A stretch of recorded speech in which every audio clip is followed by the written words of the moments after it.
thank you so much for being here.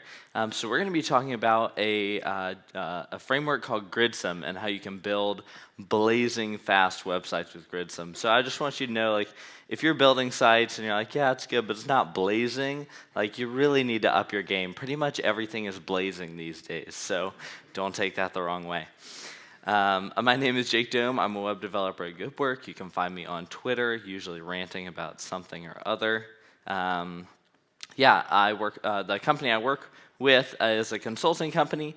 So we build websites, mostly content-heavy websites, using a CMS called Craft. And our default stack is Tailwind, Vue, and Craft, which seems to be pretty well accepted in this room. So that's exciting to be amongst friends. So what is Gridsome? Gridsome is a Vue.js framework for building static sites and more. And I was super happy that Debbie teed me up for this talk by telling everyone to build static sites. So, like, I don't have much legitimacy, but when Debbie says to build them, like, you build them. So I was very excited about that, very happy that she had that shout out yesterday. Amazing talk, Debbie. So Gridsome this is from the Gridsome website. Gridsome makes it easy for developers to build modern websites, apps, and progressive web apps that are fast by default. So that's, in their own words, exactly what they are trying to build Gridsome as. Gridsome is a Jamstack framework. So if you haven't heard that term, Jamstack is a term recently coined for a tech stack that helps you create fast and secure sites and dynamic apps with JavaScript, APIs, and pre-rendered markup served without web servers. This is a term kind of coined by the Netlify team recently, and it really summarizes a lot of what Gridsome is trying to do. Nuxt would be a Jamstack framework too, depending on how you use it. There's a bunch of Jamstack frameworks. Some of the earliest ones would be index.html, great framework, and then Jekyll, Hugo. So there's Jamstack frameworks in every language, and Gridsome is an amazing one for Vue.js developers. So that leads to the question, like, what exactly is a static site, right? So there's really three main types of ways to build a Vue application. There are client-side Vue applications, which would be, if you drop it in a script tag on the page, or you use the Vue CLI, that'll be client-side rendered. So a browser makes a request, and it hits the page, and pretty much what you're going to return is a page with a div on it. Like, legit, it's like, head, body, div. And then Vue mounts everything up in there once JavaScript runs on the page, which is great for some applications, like Facebook is notoriously client-side rendered. Some applications that are very interactive, that's great for, but other applications don't work as well in that format. There are upsides and there are downsides.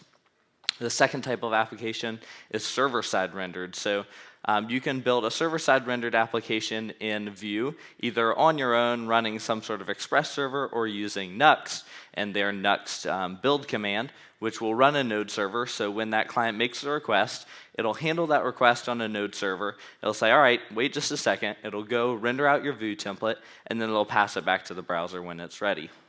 Again, that has upsides and downsides.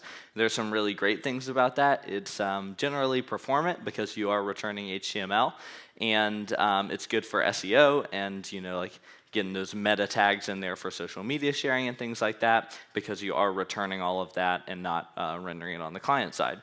And then the third type, which is kind of an emerging concept in the past couple of years and kind of going back to before we went client-side, is pre-rendered static sites. And this is where you actually take all of your Vue templates or your whatever templates there. If you're using Jekyll, they could be compiling from Markdown. You take all of your templates, all of your content, and you actually pre-render that out to static HTML, CSS, and JavaScript, which JavaScript just runs later to take care of interactivity and things like that, but your main content is fully rendered at build time. So whereas with a node server or a server-side rendering, it's actually rendered just in time, pre-rendered static sites are completely built out at build time. So the Jamstack is so hot right now. Like, everyone's talking about it. I feel like almost every developer in the world is rewriting their blog in Gatsby right now. It's like Gatsby blogs, right? So Jamstack, there's a lot of hype, but I don't think it's overhyped. I think it's actually, the hype is justifiable. Why? So let's walk through the benefits of Gridsome. A lot of these actually apply very generally to the benefits of the Jamstack. So whether you're using something like Gridsome, if you're using React, something like Gatsby, Jekyll, or even like Nuxt to generate does very similar things. A lot of these benefits apply, so keep that in mind. This is really a Jamstack general talk in some ways. The first thing is developer experience. Gridsome comes with a lot of developer experience built into it to just make your life as a developer easy and carefree. One awesome part of that is the plugin ecosystem. So Gridsome will allow you to install plugins and register those in your application to do anything from critical CSS to loading content to pulling in, tweets. So there's plugins for a lot of different things. So where normally with like a Vue.js app, Vue.js does have with the CLI, you can pull in plugins. This is kind of a more curated and tight plugin ecosystem, which allows you to really easily do some things that might be harder otherwise. Source plugins, so if you have content in a CMS like WordPress for a blog, if you want to pull something in from a Salesforce or some sort of other content source, Sanity, CMS, anything like that, you can use a plugin which ties back into the plugin ecosystem to actually get that data and pull it in for you and allow you to use it in your templates. And we'll actually look at that pretty extensively later. So there is a problem with developer experience. A lot of developers are driving down that track and they come to a fork in the road and they can exit for developer experience or they can keep going for user experience, and they're turning that wheel so fast down the developer experience exit, right? But I don't think it has to be that way. So Gridsome doesn't sacrifice user experience for developer experience. It actually leverages developer experience to promote good user experience by making the right thing easy. If you remember that initial quote about what Gridsome does, it says making sites fast by default. It does that for a lot of parts, including performance. So a lot of those things that developer experience leads to good user experience. The few kind of key ones there are performance, accessibility, things like that you would want to be correct in your app. Gridsome encourages that type thing. So let's talk about performance. How does Gridsome encourage and actually lead you to good performance? Well, it pre-renders out your HTML. There's pretty much no faster way to get content on the page than having it delivered, and when it's delivered, it's ready to be rendered out by the Dohm. Pre-rendered HTML is going to be your fastest way every time. Automatic code splitting. So because all of parts of your application, including your data, your styles, your JavaScript, and your HTML, are all in one single source of truth in your Vue components, in your single file components, it actually knows about all of your routes, all of your components, and it can very intelligently split out your routes into separate bundles, and your components, anything that you want to lazy load. So it does that automatic code splitting for you to make sure you're never loading more code than you actually need for what your user's trying to see. Gridsome follows the purple pattern, which is something which has been released by the team at Google, and they encourage for performance. Purple means push critical resources for the initial URL route. So whichever URL route the user is trying to visit, we actually push those resources ahead of time using new browser APIs to actually send those down the pipeline with the initial HTML instead of later as it's requested. And then we render the initial route requested. We pre-cache remaining routes, so any pages that they might go to from the route that they're on, we go ahead and in the background fetch those so that when they're ready to view them, we already have them loaded. And then we lazy load and create the remaining routes on demand. So if they try to load another route, we go ahead and go pull that from a server or from our static host somewhere.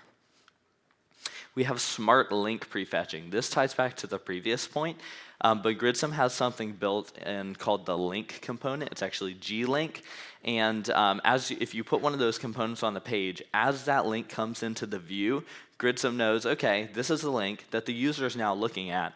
They might just click it, and what happens if they click it? We're going to want this bundle, we're going to want this bundle.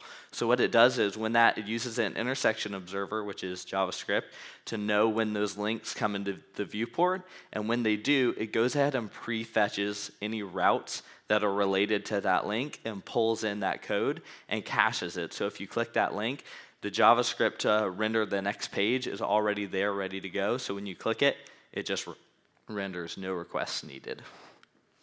It has progressive image loading. So here's an example of kind of how it works. This is actually from Medium, but Gridsome's image component works very similarly.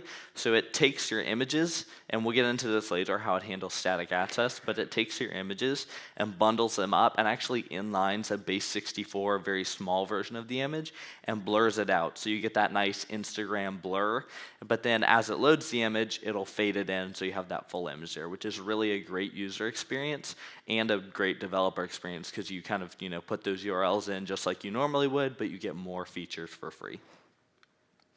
CDN-based hosting. This is a really interesting one because you don't host Jamstack Gridsome sites on like a DigitalOcean droplet or some sort of node server. It can actually be hosted on any static host. So you could host it on S3. You can host it with something like Netlify, which gives you a great developer experience. Pretty much any static host. And what that means is, because it's not doing anything when you request that page, there's no server running, it's just giving you static assets that are there, you can host that on the edge of a CDN so that your users from Japan aren't having it pulled from a server here, and you don't have to do to get that working, you don't have to have load balancers and a complex server setup because it's just static files. So it just works like an image CDN pretty much. Okay, so the third big benefit is security.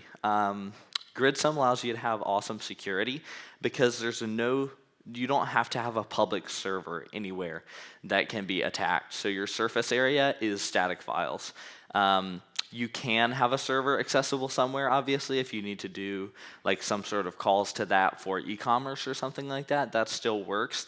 But if you just have a static site like a blog, you can actually have a CMS like WordPress hosted on a local intranet or behind a firewall that only your build process can get to, so that can never be hacked. And if you've ever hosted any WordPress sites, that probably excites you. So I started out in WordPress development. I did my first WordPress job when I was 12 for my aunt, and she was like, no. And I was like, please. And she was like, okay. So I did it, and so I built probably 15 WordPress sites, and I probably had emails from at least 5 of 15 saying, please come save me, my site is hacked. And I was like, sorry, I do Vue now. But yeah, so security is a really cool benefit that you can get depending on, obviously that doesn't apply to every site, but it can increase your security. Scaling. So scaling is easier and less costly. Like I mentioned, you don't have to run servers, which is serverless. Sweet, right? You don't have servers when you're serving up your static site. You can have, servers or something like AWS Lambda or an e-commerce backend handling requests, depending on if you need that interactivity. But that's separate and can be scaled in small groups, and you don't need big server clusters to handle lots of traffic. A static host can handle tons of traffic because it's just serving up the files that are there. This doesn't apply to every site. Depending on your architecture, it may or may not be less costly. Maybe you have a really optimized architecture right now, but honestly, I kind of doubt it. Gatsby released a study recently where a client went down from $2,000 a month to $60 a month on their architecture cost, which is a 97% decrease. So that's pretty compelling for a lot of companies. Okay, so let's talk about Gridsome. We've talked about kind of the benefits of Jamstack and static sites in general, but let's talk about Gridsome and its features. So what does Gridsome actually do, right? So number one, it renders your Vue components and pages to HTML and CSS at build time. That's really kind of one of the main parts of Gridsome. It takes your stuff, it gathers all up, your content and your templates, and it renders those out. Number two, this is really these are the biggest two. Number two is it gives you a centralized GraphQL store for any data that you'll utilize in your Vue templates and components. I was super happy that Devlin just walked us through GraphQL and how to query, because we're going to look at that a little bit. And I really don't have time to teach GraphQL, so what he has showed you is super awesome. And that was a super great talk,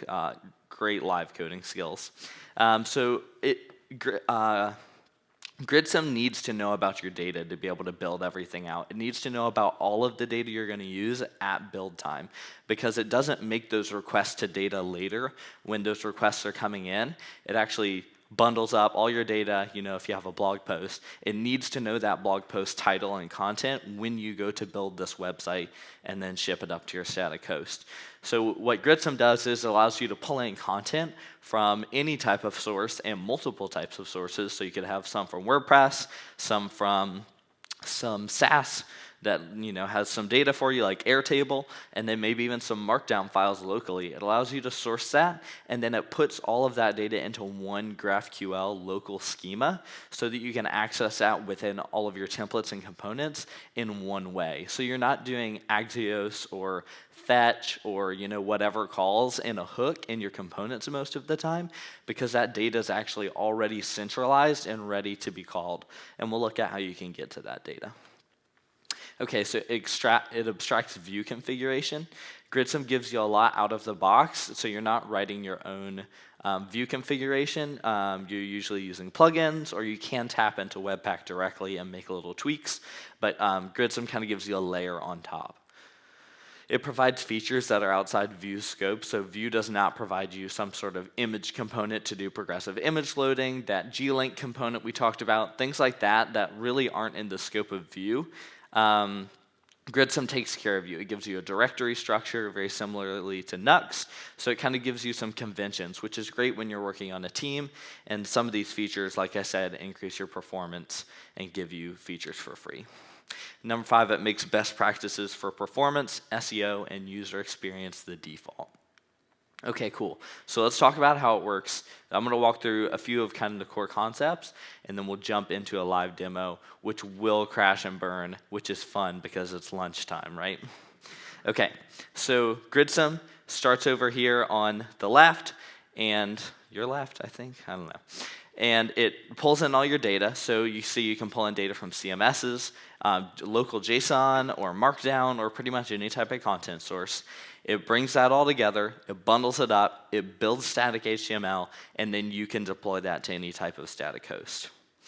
So the core concepts of Gridsome are pages. You have 2 ways to create pages. You can create a file in the pages directory, which is almost too easy. This is, Debbie talked about Nux being able to do this. It's pretty much the same thing. You create a page in the pages directory, and it creates a route for it automatically. So if I create a about page, which I will be doing in my demo, I should not be spoiling that, it'll automatically create a /about route. And then you can programmatically create pages based on your content. So if you pull in a blog section, you can go ahead and tell Gridsome, hey, for every blog post in this section, in this content I pulled in, go ahead and create a page for that and create a route. And you give it that route name and a template, and it goes and creates all those pages for you. Number 2, static assets. So Gridsome has to know about your static assets. You can pull these in from third parties or something like that, but for the best user experience and to really use Gridsome fully, Gridsome knows about your static assets. So your images and your videos will be transformed at build time, like I talked about. It'll inline parts of them. It'll go ahead and do compression on your images, and then it'll allow you to use those. Number 3 is plugins, which we've really talked about. Number 4 is data, and there's 2 parts to data: sourcing your data and then using your data. Using your data, we really talked about sourcing. You get it from your third parties or even local Markdown, JSON, YAML, whatever it may be. But then when you go to use your data, use this GraphQL store, and it gives you, we've talked about creating pages. Querying data is your templates is what I want to talk about right now. You can use this, so template, you'll recognize that, that's from Vue. Page query is something that Gridsome adds, and it is a new block which allows you to query the local GraphQL schema within your templates. So like I mentioned, all your data has already been brought together and congregated in a local store, and then you can query for anything in that store here, and it'll pull that in at build time and render it out for you. And then deployment, you can deploy, like I mentioned, you can deploy a static site to pretty much any host. At the end of this talk, we're going to be deploying this site that we'll build real quick together to Netlify. But you can really deploy anywhere. You can deploy it to even a regular server you have up and running with some sort of server host. It won't utilize all of that. It won't be running PHP or anything like that. But you can deploy pretty much anywhere that can return files. Okay, cool. So let's build a blazing fast site in 10 minutes. I'm actually at 10 minutes on the dot, so that is not what I expected to happen at all. Okay, cool. So let's hop over here. Let's make that bigger. Cool. I'm just going to open up the terminal. It's going to take up so much room. Maybe make that one smaller. Can you still see that? Yeah? Cool. You guys are the best. Great eyesight. Okay, so I've already installed the Gridsome developer CLI tool, so I'm just going to run Gridsome develop. And if this fails, I'm just going to walk off stage. So just pray this goes through. I'll leave 9 minutes for questions. Okay, so this is running. Sweet. Did not fail. You guys get 10 more minutes of me. You're welcome. Sweet. So I'm going to open up the site here, which part of this has actually been built, so I did misrepresent that we would build this in 10 minutes. Took me a few more than 10 minutes to put this demo together, but here we are. So here's the site. We're going to work on this. I do want to show you, this is the Gridsome Explorer. So when you run the DevTools, it gives you two things. It gives you this local site, and then it gives you this Explorer, and I'll not tab back and forth too fast because that is a shock. And I'm going to make this bigger. So this is the local Gridsome store. I'm just querying right now for some metadata like the site name. There's not a lot in the store right now because we haven't pulled any of our content in, but all of our content, let's see if I do all page path. There should be like maybe an index page. Okay, cool. So we've got like a 404 page and index page right now, but we'll come back to using this. This is a really nice tool because as you pull in all of your data from all these sources, you want to be able to see what's on there. You want to be able to discover that. So we've got this, schema crawler we can go through over here, and we've got these docs so you can see exactly what we have access to. And as we add stuff to the store, that'll show up in this Explorer. So I'm going to hop back to this demo. We've got a basic page here. I want to go ahead and create an about page. Right now there's nothing. This link doesn't do anything. So we're going to jump in here. We're going to not do that. We're going to open up the pages directory, and you'll see we have an index page right now. So I'm just going to come in here, and I'm going to create an about.view page. Also, I spoiled this earlier, so it's not going to be nearly as cool. Unfortunately, got a template. Okay, cool. So I'm actually going to use a layout, and we'll look at this in just a second. So I'm going to use this layout component, which I'm just going to pass in a slot. So the layout's going to render pretty much everything outside of this is in a layout already, which is just a basic Vue component. I'm going to use that layout. I'm just going to create a div with the class of content, and then probably I think it needs to be an H2 because accessibility, I already have an H1, and we'll say about, and then down here we'll say hello Vue Toronto. Okay, cool. So when I save this, if it shows up on the page, you guys all need to say hello Gridsome, and if it doesn't, then I'll walk off stage and we'll have 7 minutes for questions. Okay, ready? I'm going to flip over. If it says hello Vue Toronto, say hi back. Okay, got to go to the route. All right, get ready. Whoa, there it is. Thank you. I appreciate it. I'm so good at getting, audience interaction. Thank you. Okay, cool. So we created a page just like that. We threw a file in the pages directory, and it showed up. Let's look at this layout really quick because layouts are a concept of Gridsome. We haven't talked about, they're kind of a minor concept because they don't really have much that they do for you. It's literally just a Vue component. So I've got a template, and it's got all the stuff in here that's doing some stuff, and then I have a slot, and I'm doing some query down here, and this is all normal Vue stuff. So layouts are nice, and a Gridsome kind of gives you a few things you can do with them that you don't normally do, but it's literally just a Vue component. So I have a slot here, and it's slotting through anything I pass in here. So layouts are awesome, and you should use them, but they're really not all that special, so we're not going to dig into that too much. Okay, awesome. So we created an about page. Now let's go, we can't get to the about page unless you know the route, which I do. because I made it. But we're going to go ahead over to the nav, and we're going to update that to use the glink component. So I'm just going to, not the li, that can stay. You're welcome, li. Okay, so we're going to swap out the a tag for a glink tag, and then we're going to swap out the href for a 2. So you actually, it's very similar. I think the view router link works the same way. I think glink is actually a very thin wrapper on top of the view router link, if I remember correctly. And we're just going to link this to /about. And it's not going to bundle because of things. Okay, all right. All right, I'll close it with whatever I want to. Linter. Linter's not the mom of me. Okay, cool. So I'm going to jump back over here. I'm going to refresh. I'm going to go to the About page, and it worked. And we get that super fast route loading because it's actually went ahead and loaded that in the background, and also it's like 2 nodes, so it would be fast anyway. But if you had a ton of stuff, it would still be fast. Okay, so I'm going to go back to our recipes, which is our home page, and we're going to go ahead and integrate these recipes. So we've got a recipes component in here, which I've built. I'm going to hop over to the index. We've got a recipes component, and I'm just passing in manually a title right now, but we want to get this data from somewhere, right? So I've got a backend set up with CraftCMS, which is what we use at the company I work for, and it's got all these recipes in here. It's got some ingredients, and it actually has a first-party GraphQL plugin. You don't have to have a GraphQL API to pull in your data into Gridsome. You can pull it from a REST API or anything else. It ends up in a GraphQL API in Gridsome, but that doesn't mean you have to pull it from a GraphQL API. You can pull it down and then loop over and add those nodes to Gridsome manually with very, very little work. Most CMSs like WordPress, Sanity, Contentful actually have a source plugin for Gridsome first party, so you just point it to your backend and it does all the work for you and it shows up in your schema. There is one coming for CraftCMS, but it's not there yet. So we've got all our recipes here. So I'm just gonna, we've got this on the Rocks headless. I'm going to hop back over into our application, and I'm gonna open up my snippets because I could not live code this. Wrong one. Snippets. And I'm going to copy this plugin config and then jump over into my gridsome.config.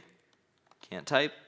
And you'll see I've got some basic configuration in here. It's doing some Tailwind stuff. Tailwind for life.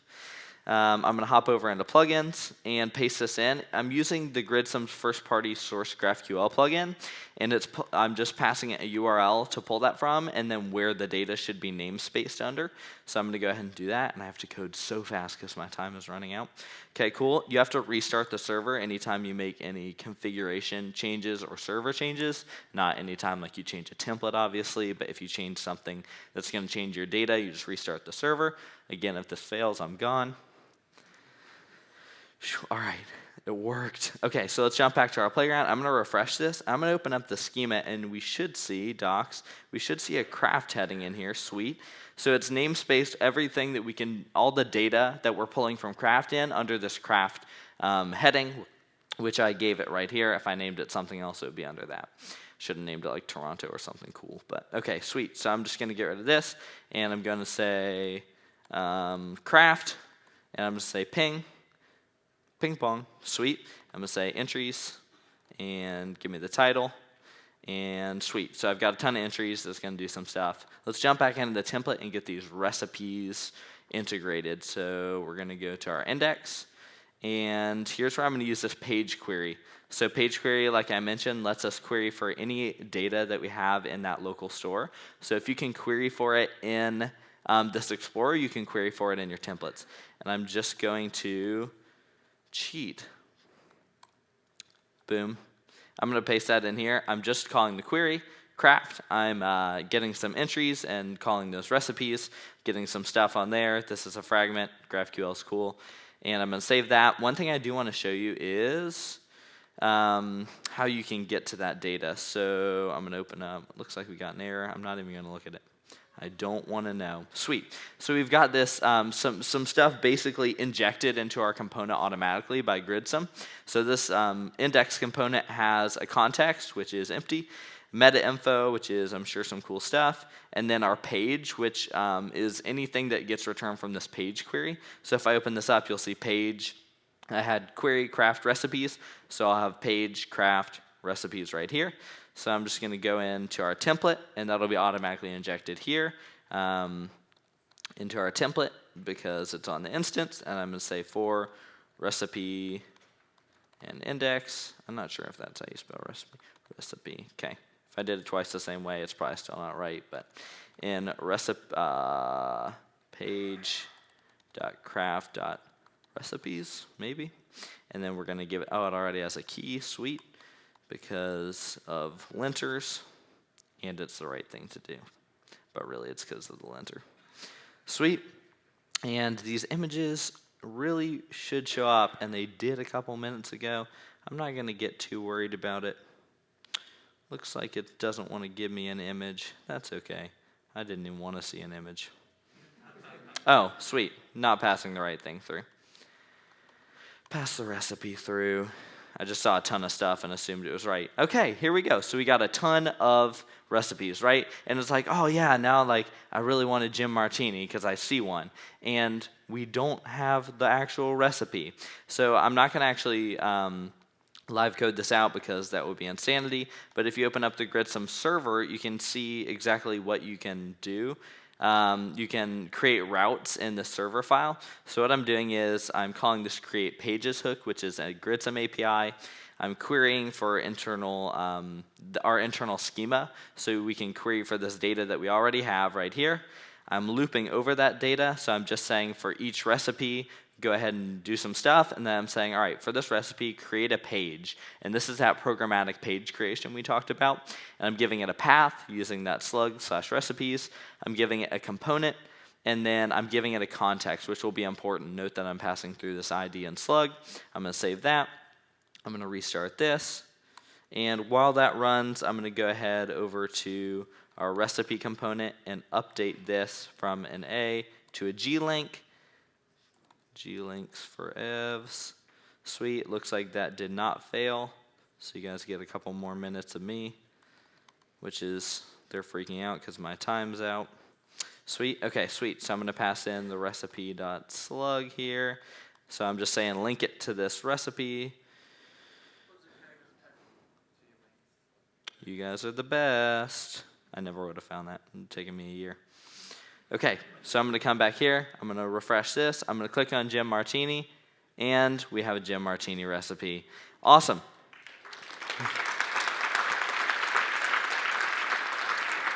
So we are like 30 seconds from done. Not really, but so close.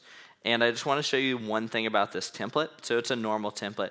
In this page query, we're actually, remember that I said that context would be important? Anything you pass through in the page context can be used in the page query. So, when we query for this recipe here, and this is this template, so it's, it's rendering out the title up here and a bunch of other stuff, so I have to get that, right, so we can print it out in the page. What I'm doing is I'm getting that ID from the context, I'm specifying it here, we learned about how to use parameters earlier, and then I'm just saying, get me the entry with this ID, and I'm getting a bunch of stuff on it. So, yeah, that is the page query. And then I'm just going to run a build here. I'm going to say Gridsome build to show you exactly what's built by Gridsome. I'm going to go ahead and come over here, open up this. Sites, Toronto rocks, dist. Bunch of stuff will show up in here. That's reasonably big-ish. Okay, so I'm just going to come in here. You'll see it has a recipes folder. I'm going to open that up, and you'll see a folder for each one of these recipes. So our martini it actually creates a folder, so you get that nice slash route. So this will work without JavaScript enabled. It's completely pre-rendered.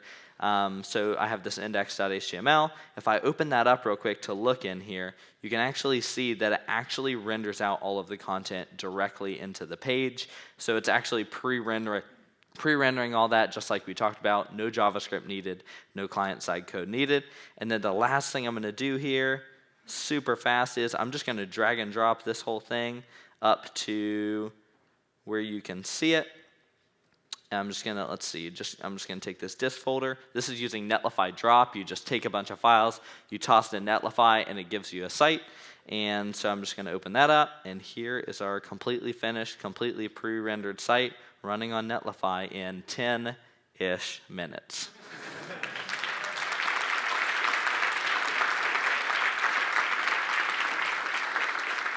So I just want to finish with one quick note. So should you use Gridsome?